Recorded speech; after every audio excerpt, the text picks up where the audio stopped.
بسم اللہ الرحمن الرحیم۔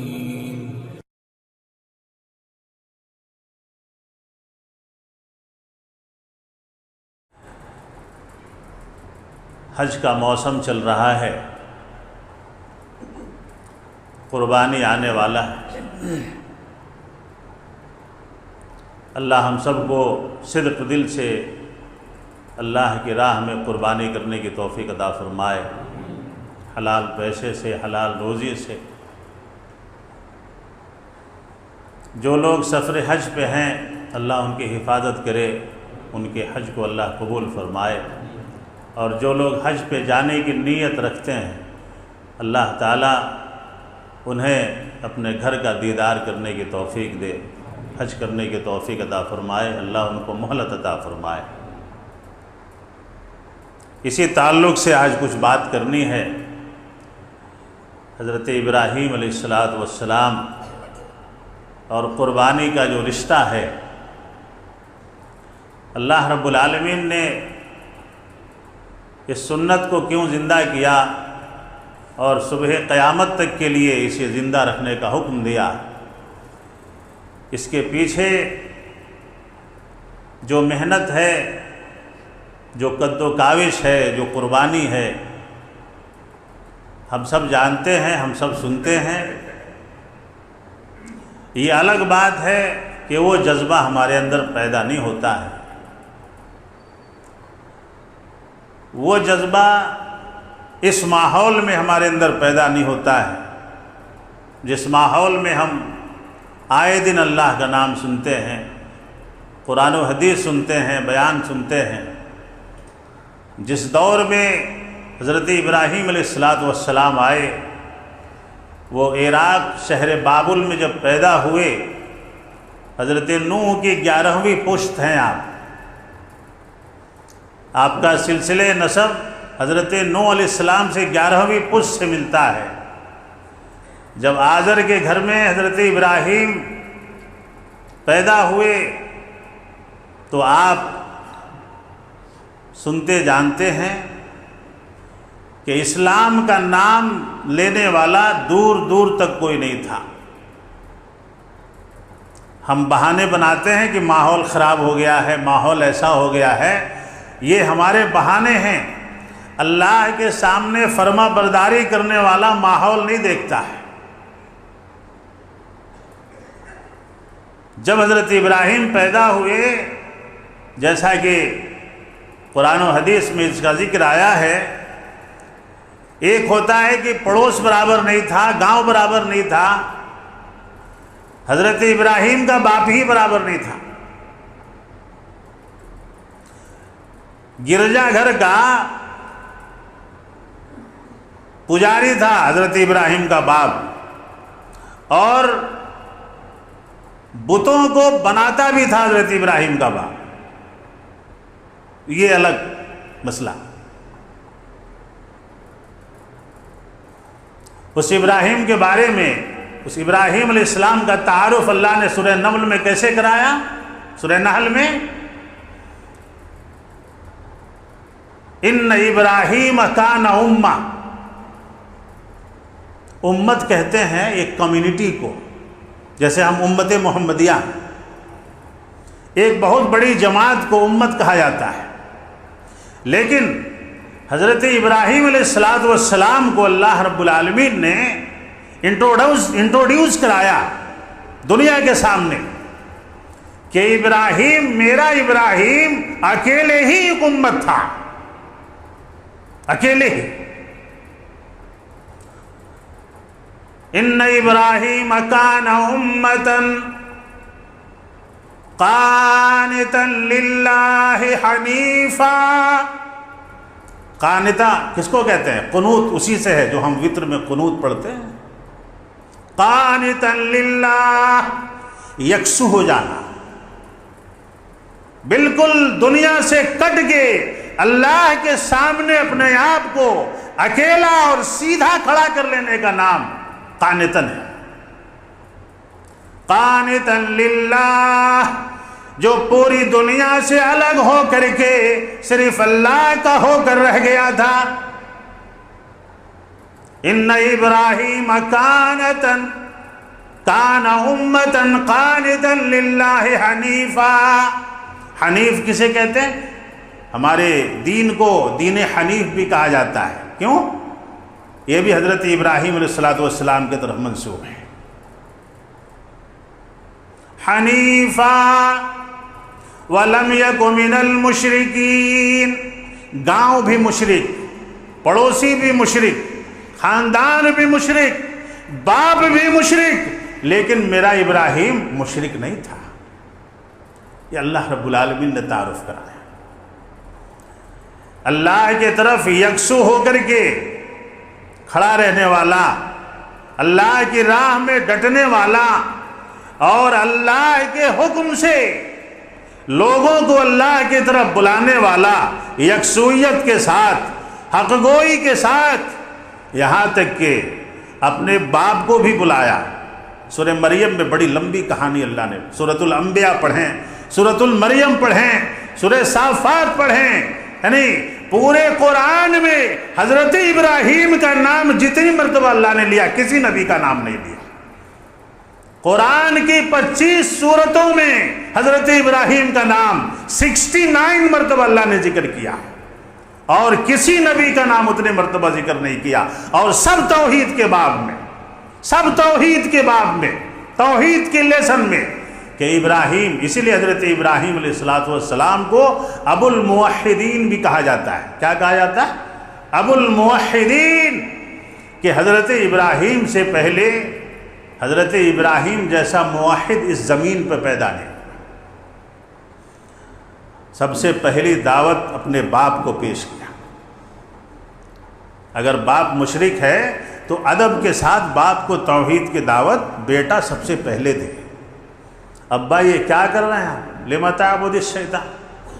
یہ شیطان کو بناتے بھی آپ ہیں، اسے پوجتے بھی آپ ہیں. آپ جہاں اٹکا دیتے ہیں وہیں اٹک جاتے آپ، یعنی یہ جہاں آپ کھڑا کر دیتے وہیں کھڑے ہو جاتے. یہ کوئی خدا ہو سکتا ہے کہ آپ جسے کھڑا کریں، آپ جس کی حفاظت کریں، آپ جسے تیل ملیں، جس کی تیل مالش کریں؟ ہے نا دنیا میں کہتے ہیں کہ ہم اپنے خداؤں کی حفاظت کرتے ہیں. جو حفاظت کرے وہ اللہ ہے، جس کی حفاظت کی جائے وہ معبود نہیں ہو سکتا ہے. جو کسی کی حفاظت کا محتاج ہو وہ بھلا کیسے؟ جو کسی کے تیل مالش کے، کسی کے خوشبو کے، کسی کے سرمے کا محتاج ہو، کسی کے کھڑا کر دینے کا محتاج ہو، وہ بھلا معبود کیسے ہو سکتا ہے؟ باپ کو، آزر کو یا ابتی کہہ کے مخاطب کیا. یا ابتی کا مطلب ہے میرے ابا جان. یا ابا بولے تو ابو. جیسے ہم بولتے ہیں نا، کیا با کہے گا کر رہی بھائی، یہ کیا با کہے گا، یہ با آؤ با بیٹھو با، ایسا نہیں کہا. کہا اے میرے ابا جان، اے میرے ابو جان. پڑھیے گا قرآن میں ترجمہ، یا ابتی لما تعبد الشیطان. اے میرے ابو جان، یعنی باپ کو سمجھانے میں احترام بھی ملحوظ رکھا، جھڑکا نہیں باپ. اے میرے ابو جان، آپ انہیں خود تراشتے ہو، خود بناتے ہو، خود انہیں پینٹ لگاتے ہو، پھر کھڑا کر دیتے ہو، اور آپ ہی ان کو کھڑا کر کے پھر آپ ان کے سامنے کھڑا ہو جاتے ہو. یہ بات مجھے سمجھ میں نہیں آ رہی. اتنے پیار سے جب باپ کو سمجھایا تو باپ نے کیا کہا جانتے ہیں؟ کہ اے ابراہیم، اگر تو دوبارہ میرے بتوں کے بارے میں کچھ کہا تو میں تجھے پتھروں سے مار کے تجھے ہلاک کر دوں گا، نہیں تو تجھے گاؤں سے نکال کے باہر کر دوں گا. تو حضرت ابراہیم علیہ السلام نے کہا سلام علیک، سلام علیک، کہ آپ پر سلام ہو، میں آپ کے لیے دعا کروں گا. دعا کرتے رہے، لیکن اللہ نے بعد میں منع کر دیا کہ اس مشرک کے لیے، گرچہ آپ کا باپ ہی کیوں نہ ہو، لیکن اس مشرک کے لیے آپ دعا نہیں کر سکتے، اس کو ہدایت نہیں مل سکتی ہے. یہاں سے دو مسئلے ثابت ہوتے ہیں. یہ ایک مسئلہ یہ کہ ہم سنت ابراہیمی کو سال میں 1 مرتبہ زندہ کرتے ہیں، نہ، ہم سنت ابراہیمی کو روز زندہ کر سکتے ہیں کسی کو توحید کی دعوت دے کر کے۔ اللہ ہمیں اس کی توفیق عطا فرمائے۔ جو اس سال بھر کی قربانی یہ تو سنت ہے، لیکن روز کسی کو توحید کی دعوت دینا اور شرک سے منع کرنا یہ فرض ہے۔ اللہ ہمیں اسے سمجھنے کی توفیق عطا فرمائے۔ دنیا سے شرک کا خاتمہ ہوگا تو دنیا میں امن پیدا ہوگا، اللہ راضی ہوگا، موسم سے بارشیں ہوں گی، روزی میں برکت ہوگی، اور دنیا سے انتشار ختم ہوگا، لڑائیاں جھگڑے ختم ہوں گے، بدبو ختم ہوگی، خوشبو پیدا ہوگی۔ یہ چیز ہمارے اوپر فرض ہے کہ ہم حضرت ابراہیم علیہ السلام کی پہلے سنت کو زندہ کریں۔ کتنے لوگ ہم ہیں جو توحید کی دعوت دیتے ہیں دوسروں کو؟ ہمارا دوست مشرک ہے، ہم اسے دعوت نہیں دے سکتے۔ ہمارا بھائی، ہمارا چچا، ہمارے خاندان کے لوگ شرک میں، بدعت میں مبتلا ہیں، اور ہم ان کے کاندھے پہ ہاتھ رکھ کے زندگی گزار رہے ہیں، ان کے پیچھے چل رہے ہیں، ان کے تمام معاملات میں شامل ہیں، ان کے قدم سے قدم ملا کے چل رہے ہیں، لیکن ان کے شرک سے، ان کے بدعت سے، ان کے خرافات سے ہمیں کوئی مطلب نہیں ہے۔ ہم کیسے مسلمان ہیں؟ سال بھر میں 1 مرتبہ قربانی لا کر کے بکرا پوٹلا قربانی کر دینا یہ سنت ہے یا یہ فرض کو ادا کرنا سنت ہے؟ حضرت ابراہیم علیہ السلام کو جب باپ نے کہا کہ میں تجھے گھر سے نکال دوں گا، تو نکل جا میرے گھر سے، تو نکل جا میرے گھر سے۔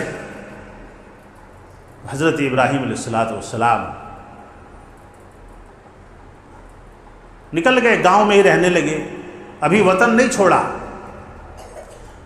تو ان کو اور ایک دلیل پیش کرنا تھا باپ کے سامنے کہ شاید اس سے سمجھ جائیں۔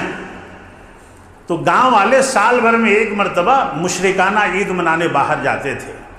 تو سب جب باہر عید کے لیے جانے لگے تو حضرت ابراہیم علیہ السلام کو بھی بلایا کہ چلیے عید کرنے چلنا ہے، چلو۔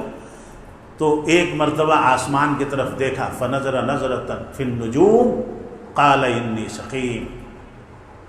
آسمان کی طرف، اپنے رب کی طرف دیکھا، ستاروں کی طرف دیکھا اور کہا کہ میں بیمار ہوں، میں بیمار ہوں۔ یہاں اس بیماری کو علماء نے اور مفسرین نے کہا ہے کہ حضرت ابراہیم ان کے بت پرستی سے ذہنی طور سے بیمار ہو گئے تھے، وہ دیکھ دیکھ کر کے کہا میں بیمار ہوں، میں نہیں جا سکتا۔ جب سب چلے گئے، ایک کلہاڑا اٹھایا، بسولہ جس سے کارپینٹر لکڑیوں کو چھیلتا ہے، اسے اٹھایا، بت خانے میں چلے گئے جہاں بہت بڑے بڑے بت بنا کے، چھوٹے چھوٹے بڑے بڑے سب بنا کے نقش و نگار سے ایک لائن سے رکھے ہوئے تھے۔ حضرت ابراہیم نے اپنے سیدھے ہاتھ سے ضرب بالیمین، سیدھے ہاتھ سے سارے چھوٹے بتوں کا کسی کا ہاتھ توڑا، کسی کا سر توڑا، کسی کا پیر توڑا، کسی کو بالکل گرا دیا، لیکن جو سب سے بڑا بت تھا، جس کو آزر نہیں بنایا تھا، ابراہیم کے باپ نہیں بنایا تھا، اس کے ایک ہاتھ میں اس کلہاڑے کو پکڑا دیا۔ دیکھیے تبلیغ کرنے کا طریقہ کیسا ہے۔ ایک ہاتھ میں پکڑا دیا۔ جب عید سے آئے چڑھاوے چڑھانے کے لیے، جب معبد میں سب گئے تو دیکھا کہ سب بت اوندھے منہ پڑے ہیں، کسی کا ہاتھ ٹوٹا ہے، کسی کا پیر ٹوٹا ہے۔ تو کہا کہ کس نے کہا؟ من فعل ھذا بآلہتنا ابراہیم، ابراہیم کو بلایا گیا، کہا گیا کہ اے ابراہیم یہ کس نے کیا ہے ہمارے بتوں کے ساتھ؟ تو ابراہیم علیہ السلام نے کہا کہ کلہاڑی بڑے کے ہاتھ میں ہے، شاید انہوں نے کچھ غلطی تقصیر کی رہیں گے، مار کو توڑ ڈالے آپ پورے منجے کے پوچھیں۔ بھائی تمہارے سامنے کلہاڑی کس کے ہاتھ میں ہے؟ دیکھو انہیں بڑا اتنا بڑا کھڑا ہے، انہیں سب کا سردار دس رہا، انہوں کیا کی غلطی کرے رہتی، اس کی بات نہیں سنے رہتی، مارا ان کو، مار کو گرا ڈالے، منجے کے پوچھ رہے ہیں۔ تب آپس میں کانا پھوسی شروع ہو گئی۔ ان کو بھی معلوم تھا، مشرک کو یہ بات معلوم ہوتی ہے کہ وہ جس کے سامنے جھکتا ہے وہ بے جان ہے، جیسے ان کو معلوم تھا. ان کو معلوم تھا کہ اس کے اندر توڑنے کی طاقت نہیں ہے, یہ ہل نہیں سکتا, یہ کھسک نہیں سکتا, یہ جھک نہیں سکتا, انہیں بھلا کیسے توڑیں گا اس کو. تب اسی میں سے ایک نے کہا کہ نہیں, اسے بولتے سنے تھے ہمیں, انہیں ہمارے معبودہ کی خبر لے طاقتیں بولا تھا. معبود کی خبر کہیں عابد لے سکتا ہے؟ استغفر اللہ. خیر بات ہو گئی اور ابراہیم پکڑے گئے, کہا کہ مارو, کھلاؤ ان کو کھانا, انہوں بات نہیں کرتے. پوچھو ان کو کون مارا, کون توڑا ہے, ان کو پوچھو انہیں سے. تمہارے بڑے سے پوچھ لو جو زندہ سلامت کھڑا ہے, اس سے پوچھ لو. تب لیکن پکڑے گئے. پکڑنے کے بعد کہا حرقوہ وانصروا آلہتکم, ابراہیم کو جلاؤ, اسے جلاؤ. باپ اس میں سب سے بڑا تھا کہ ابراہیم کو جلایا جائے, جلایا جائے, جلایا جائے. مہینوں لکڑیاں جمع کی گئیں, لکڑیاں جمع کی گئیں, لکڑیاں جمع کی گئیں. اتنی لکڑیاں جمع ہو گئی کہ دنیا نے اس سے بڑا آگ کبھی نہیں دیکھا تھا. لیکن حضرت ابراہیم علیہ السلام کو اپنے رب پہ اعتماد تھا. اللہ ہمیں بھی اسی طرح بھروسہ کرنے کی توفیق عطا فرمائے. پوری دنیا جمع ہو جائے اور ہمارا نقصان پہنچانا چاہے تو نہیں پہنچا سکتی ہے جب تک اللہ نہیں چاہے. پوری دنیا جمع ہو جائے اور کسی کو نفع پہنچانا چاہے تو نہیں پہنچا سکتی ہے جب تک اللہ نہ چاہے. اللہ اس ایمان کو ہمارے اندر مضبوط کرنے کی اللہ توفیق عطا فرمائے. کہا کہ جلا دو اسے, ڈال دیا گیا آگ میں. اسی وقت ایک منجنیق تیار کی گئی, منجنیق جو توپ کی طرح ہوتی ہے. چونکہ آگ اتنا بڑا تھا کہ ابراہیم کو نزدیک سے لے جا کر کے ڈال نہیں سکتے تھے, تو وہ گلیل ہوتا ہے نا, کیٹربل, اس ٹائپ کا ایک منجنیق ہوتا تھا. پرانی جنگوں میں بڑے بڑے پتھر رکھ کے پھینکے جاتے تھے. تو حضرت ابراہیم کو پھینکنے کے لیے منجنیق تیار کی گئی اور اس میں حضرت ابراہیم کو رکھا گیا اور وہاں سے آپ کو آگ میں پھینکا گیا. اور اللہ نے آگ کو پہلے ہی حکم دے دیا تھا, یا نار کونی بردا وسلاما علی ابراہیم, اے آگ خبردار, میرے خلیل کو تیرے اندر ڈالا جا رہا ہے, میرے خلیل کا ایک بال بھی نہیں جلنا چاہیے. اللہ اکبر. اے آگ تو بھی میری مخلوق ہے, میرا موحد بندہ تیرے اندر ڈالا جا رہا ہے. آگ کو اللہ نے کہا بردا و سلاما. عرب میں سلام نام کی ایک ایئر کنڈیشن کمپنی ہے. السلام, السلام نام کی سعودی عرب میں سب سے فیمس کمپنی ہے اے سی کی, جہاں سے لوگ اے سی خریدتے ہیں. اور سب سے بہترین کوالٹی کا اے سی وہ السلام کمپنی والا ہی بناتا ہے سعودی عرب میں. اور اسی السلام کے نام پہ ہی وہ کمپنی شاید اس نے رکھا ہوگا جس کا ذکر اللہ نے قرآن میں کیا ہے. بردو تو کہا, بارد کا مطلب ہوتا ہے ٹھنڈا, لیکن آگ کو ٹھنڈا ہونے کا حکم بھی اللہ نے دیا اور السلام بھی کہا. کیا اے آگ اتنی ٹھنڈی بھی نہ ہو جانا کہ میرے خلیل کو ٹھنڈک پہنچنے لگے. اللہ ہو, اللہ نے اس آگ کو اپنے خلیل حضرت ابراہیم علیہ السلام کے لیے ایئر کنڈیشن بنا دیا. صرف ٹھنڈا نہیں بنایا, صرف ٹھنڈی سے بھی تکلیف ہوتی ہے, زیادہ گرمی ہو تب بھی تکلیف ہوتی ہے کہ نہیں ہوتی ہے. لیکن جب زیادہ ٹھنڈی اور گرمی دونوں کا سنگم ہو جائے تب انسان راحت محسوس کرتا ہے کہ زیادہ گرمی بھی نہیں ہے, زیادہ ٹھنڈی بھی نہیں ہے. وہی اللہ نے کہا, آگ کو ٹھنڈا ہونے کا حکم نہیں کیا, ٹھنڈا ہو اور سلامتی کے ساتھ, یعنی ایئر کنڈیشن بن جا میرے ابراہیم کے لیے کہ میرے ابراہیم میرے خلیل کو نہ گرمی پہنچے نہ سردی پہنچے. صرف وہ رسیاں جلی تھیں. جب بعد میں دیکھا مشرکوں نے کہ یہ کیا ہو گیا, یہ کیا ماجرا ہو گیا, حضرت ابراہیم نے کون سی دعا پڑھی تھی جب حضرت ابراہیم کو وہاں پھینکا گیا؟ اس دعا کو یاد رکھیں اور کسی بھی پریشانی کے ٹائم میں ہمیشہ اس کا ورد کریں, حسبنا اللہ و نعم الوکیل. اسے یاد کر لیں, کسی بھی پریشانی میں اسے پڑھیں, انشاءاللہ فوراً آپ کو راحت ملے گی. حسبنا اللہ و نعم الوکیل. ہوا کے فرشتے، آگ پانی کے فرشتے، بارش کے فرشتے سب حضرت ابراہیم کو نظر آ رہے تھے. بارش والا بارش برسانے کے لیے تیار تھا اللہ کے حکم سے، آندھی والا آندھی چلانے کے لیے تیار تھا، لیکن حضرت ابراہیم نے کہا حسبنا اللہ، جس اللہ کے لیے میں ڈالا جا رہا ہوں وہ اللہ کافی ہے مجھے بچانے کے لیے، تمہاری ضرورت نہیں. میرے دوستوں اور بزرگوں، یہ ایمان، یہ پہاڑ جیسا ایمان جس کے پاس ہو، اللہ تعالیٰ کی مدد اس کے پاس ضرور ہوتی ہے. شاعر کہتا ہے کہ آج بھی گر ہو براہیم کا ایماں پیدا، آج بھی گر ہو براہیم کا ایماں پیدا، آگ کر سکتی ہے انداز گلستاں پیدا. یعنی جب سے ہوش سنبھالا آزمائشوں میں ہی پڑے رہے، آزمائشوں میں ہی پڑے رہے. گھر چھوڑا، اس کے بعد آگ سے اللہ نے بچایا، وہاں سے نکلے، قوم سے کہا، باپ سے کہا انی ذاہب الی ربی سیہدین. تم لوگوں کی ہٹ درمی سے تم لوگوں نے مجھے مارنا چاہا، ہلاک کرنا چاہا، میں اب اپنے رب کی طرف چلا جاتا ہوں، اللہ مجھے صحیح راہ دکھلائے گا. وہاں سے نکل گئے، پوری کوشش کی. وہاں سے نکلنے کے بعد یہ آزمائش ختم ہوئی، دوسری آزمائش شروع ہوئی. مصر میں گئے، ملک شام میں گئے، وہاں واقعہ پیش آیا بیوی کے ساتھ، اللہ نے وہاں بچایا. پھر وہاں سے نکلے، 86 سال کی عمر میں ایک بچہ پیدا ہوا. فبشرنا رب هب لي من الصالحین. اللہ سے کہا کہ اللہ عمر ہوتی جا رہی ہے، ایک ایسی اولاد عطا فرما، ایک ایسا بچہ عطا فرما جو میرے نبوت کے مشن کو آگے بڑھا سکے، جو نیک ہو، بردبار ہو، خلیق ہو، تیرا عبادت گزار ہو، تیرا فرما بردار ہو.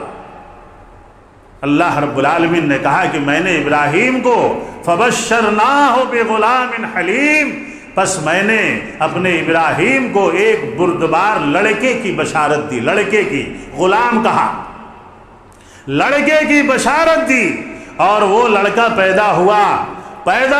دیکھیے اب پھر آزمائش، پیدا ہوا، ابھی دودھ پی رہا بچہ ہے.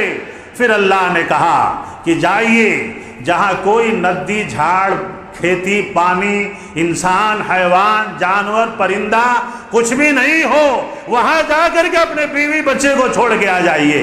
پیدل چلنے لگے، ملک شام سے نکلے اور مکہ، جو آج مکہ ہے، وہاں نکلے. ایک ٹیلا ملا ہے جہاں پہلے سے ہی حرم موجود تھا، لیکن زمین میں مل گیا تھا ایک تھوڑا سا مٹی ابھری ہوئی ٹیلا نما. وہاں پہ ایک درخت ملا، وہاں پہ اللہ کے حکم سے حضرت حاجرہ کو، اسماعیل کو رکھا، مٹکے میں پانی رکھا. وہاں سے واپس ہوئے، حضرت حاجرہ علیہ السلام نے کہا کہ یہ کیا ہو رہا ہے؟ دودھ پیتے بچے کو ایسی جگہ چھوڑ کے جا رہے ہیں آپ، مجھے بھی کہاں جا رہے ہیں آپ؟ کچھ بتا کیوں نہیں رہے ہیں؟ اللہ کتنی محبت ہوتی ہے اولاد سے باپ کو، اور وہ بھی 86 سال کی عمر میں ایک بیٹا ہوا. اللہ نے کہا کہ چھوڑ آئیے، چھوڑ دیا. ایک باپ سمجھ سکتا ہے کہ ایک دودھ پیتے بچے کو بے آب و گیا میدان میں چھوڑ کر کے چل دینا، اس دل پہ کیا گزرتا ہوگا. کہنا بہت آسان ہے، سننا بہت آسان ہے. بیٹے کو تھوڑا سا مار لگ جائے تو باپ تڑپ جاتا ہے کہ نہیں تڑپ؟ ہم سنتے ہیں نا. اللہ ہمیں عمل کرنے کی توفیق عطا فرمائے. حضرت حاجرہ نے کہا کہ کیا یہ اللہ کا حکم ہے؟ کہا کہ ہاں اللہ کا حکم ہے. چلے سنیا پہاڑ کے دامن میں کھڑے ہو گئے، جہاں سے لوگ نظر نہیں آ رہے تھے، وہاں پہ ہاتھ اٹھایا اور مقصد بیان کیا. ربنا انی اسکنت من ذریتی بواد غیر ذی زرع عند بیتک المحرم ربنا لیقیموا الصلاة فجعل افئدة من الناس تهوي إليهم وارزقهم من الثمرات لعلهم يشكرون۔ کہا کہ اے مولا میں نے اپنے بچے کو بے آب و گیا میدان میں چھوڑ دیا ہے، تیرے محترم گھر کے پاس چھوڑ دیا ہے تاکہ وہ تیرے لیے نماز ادا کریں، تیرے لیے نماز ادا کریں۔ ایک دعا تو یہ ہوئی، جہاں آج جتنی نماز ادا ہوتی ہے پوری دنیا میں نہیں ہوتی ہے، ایک پہلی دعا۔ دوسری دعا فَجْعَلْ أَفْئِدَةً مِّنَ النَّاسِ، اے مولا میں نے تیری بات مان لی، لیکن جہاں ہاجرہ اور اسماعیل کو میں نے چھوڑا ہے وہاں کسی مشرک کو آباد نہ کرنا۔ دوسری دعا، اے اللہ میں نے جہاں تیرے حکم کی تعمیل کی ہے تو میری بھی فریاد سن لے۔ اے اللہ اس بدلے میں یہ بھی مانگتا ہوں کہ مولا جہاں اسماعیل کو میں نے چھوڑا ہے وہاں کوئی مشرک آباد نہ ہو۔ اللہ نے یہ دعا بھی قبول۔ کوئی مشرک ہے آج مکے؟ تیسری دعا کہا وَارْزُقْهُم مِّنَ الثَّمَرَاتِ، اے اللہ یہاں جو لوگ بھی آباد ہوں گے انہیں بہترین پھل کا رزق عطا فرمانا۔ اللہ یہ دعا بھی قبول کر لیا۔ آج مکے میں جو فروٹ ملتے ہیں پوری دنیا میں نہیں ملتے، یہ دعا بھی اللہ نے قبول کر لیا۔ اس کے بعد حضرت ابراہیم وہاں سے چلے، نکلنے کے بعد 99 سال کی عمر ہوئی، پھر خواب دیکھنا شروع کیا، کیا خواب دیکھ رہے ہیں کہ اسماعیل کو ذبح کر رہے ہیں، اور نبی کا خواب جھوٹا نہیں ہوتا۔ پھر خواب دیکھا، اٹھ کے بیٹھ گئے، کہا کہ یہ کیا دیکھ رہا ہوں۔ پھر تیسری رات کو خواب دیکھا کہ اسماعیل کو ذبح کر رہے ہیں، تب سمجھ گئے کہ شاید اللہ کو یہی منظور ہے کہ میں اسماعیل کو ذبح کروں۔ بیٹے کو بلایا، کہا یا بنیا انی ارا فی المنام انی اذبحک فانظر ماذا تری۔ چونکہ اللہ نے کہا تھا کہ بردبار بچہ میں دے رہا ہوں، جو نیک بھی ہوگا فرما بردار بھی ہوگا۔ آج ہمارے بچے ہماری بات نہیں مانتے، اچھی بات بھی نہیں مانتے، اور وہ حضرت ابراہیم جو کہا کہ اے میرے بیٹے یا بنیا، اے میرے لختے جگر، اے میرے لڑکے، میں نے خواب میں دیکھا ہے کہ میں تجھے ذبح کر رہا ہوں، تو کیا ذبح ہونے کے لیے تیار ہے؟ اور نبی کا خواب سچا ہے، اللہ نے مجھے حکم دیا ہے۔ شاعر کہتا ہے کہ پدر بولا کہ بیٹا آج میں نے خواب دیکھا ہے، کتاب زندگی کا ایک نرالا باب دیکھا ہے، یہ دیکھا ہے کہ میں خود آپ تجھ کو ذبح کرتا ہوں، خدا کے نام سے تیرے لہو میں ہاتھ بھرتا ہوں۔ سعادت مند بیٹا جھک گیا فرمان باری پر، کیا کہا اسماعیل نے؟ یا ابت فعل ما تؤمر ستجدنی انشاءاللہ من الصابرین۔ اے اللہ، اے ابا، آپ کو اللہ نے جو حکم دیا ہے وہ کر گزریے، مجھے آپ صبر کرنے والا پائیں گے، میں انکار نہیں کروں گا۔ من الصابرین کہا، صبر کرنے والا۔ آج ہم جانور ذبح نہیں کرتے ہیں۔ اللہ ہر پیسے والوں کو دل سے اخلاص سے قربانی کرنے کی توفیق عطا فرمائے۔ پیسے بچا کر کے آپ اللہ کی فرما برداری نہیں کر سکتے، دولت جمع کر کے ہم اللہ کی فرما برداری نہیں کر سکتے۔ آج ہمیں اس دور کو یاد کرنا ہوگا کہ ایک باپ تھا جس نے اپنے بیٹے کو لٹا دیا، کہا کہ قرآن نے صرف اس گفتگو کو بیان نہیں کہا، فلما اسلما وتلہ للجبین، دونوں تیار ہو گئے، دونوں راضی ہو گئے، ذبح ہونے والا بھی راضی ہو گیا، ذبح کرنے والا بھی راضی ہو گیا۔ اللہ تعالیٰ اس منظر کو اپنے عرش پہ بیٹھا دیکھ رہا، آسمان کے فرشتے انگشت بد اندہ ہیں، یہ کیا ہونے جا رہا ہے؟ بیٹے کو فلما اسلما وتلہ للجبین، صرف گفتگو نہیں ہوئی، تیاری بھی ہو گئی۔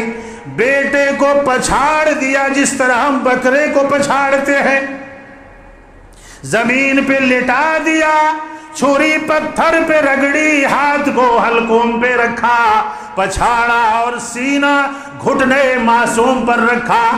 حضرت اسماعیل نے کہا کہ ابا آپ کو مجھ سے بڑی محبت ہے، مجھے ذبح کرتے وقت میرے چہرے پہ نہ دیکھنا، کہیں محبت غالب آ جائے اور میں چھوٹ نہ جاؤں، آپ اپنے امتحان میں ناکام نہ ہو جائیں۔ یہ نصیحت۔ میرے دوست اور بزرگوں، وقت ہو رہا ہے، بہت ساری باتیں قربانی کے تعلق سے بھی میرے ذہن میں تھیں۔ بہرکیف آخری بات یہی کروں گا کہ اللہ رب العالمین ہمیں اخلاص سے قربانی کرنے کی توفیق عطا فرمائے، اور ہمارے بابا ابراہیم کے سنتوں پہ جو باقی سنتیں بھی ہیں ان سنتوں پہ بھی اللہ ہمیں چلنے کی توفیق عطا فرمائے۔ میرے دوست اور بزرگوں، محمد الرسول اللہ صلی اللہ علیہ وسلم نے فرمایا کہ جو آدمی قربانی کرنے کی طاقت رکھتا ہے، من سعتا ان یضحی فلم یضحی فلا یقربن مصلانا، کہ جو مسلمان قربانی کی طاقت رکھتے ہوئے قربانی نہ کرتا ہو، اس کے لیے نبی کا حکم ہے کہ وہ میری عیدگاہ کو نہ آئے۔ فلا یقربن مصلانا، جو قربانی کی طاقت رکھتا ہے اور قربانی نہیں کرتا ہے، اللہ کے نبی نے کہا کہ وہ نماز کو بھی نہ آئے۔ پھر نماز پڑھنا، نماز پڑھی جاتی ہے قربانی کرنے کی، اور قربانی میں اپنے دوستوں کو شامل رکھیں، غریبوں کو شامل رکھیں، محتاجوں کو شامل رکھیں، اپنے دوست احباب کو شامل رکھیں۔ میرے دوست اور بزرگوں، وقت زیادہ ہو رہا ہے، بہرکیف اللہ ہمیں سنت ابراہیمی کو اخلاص کے ساتھ زندہ کرنے کی توفیق عطا فرمائے۔ آمین۔ اقول قولی ھذا استغفر اللہ لی ولکم ولسائر المسلمین انہ تعالی جواد کریم رؤوف رحیم۔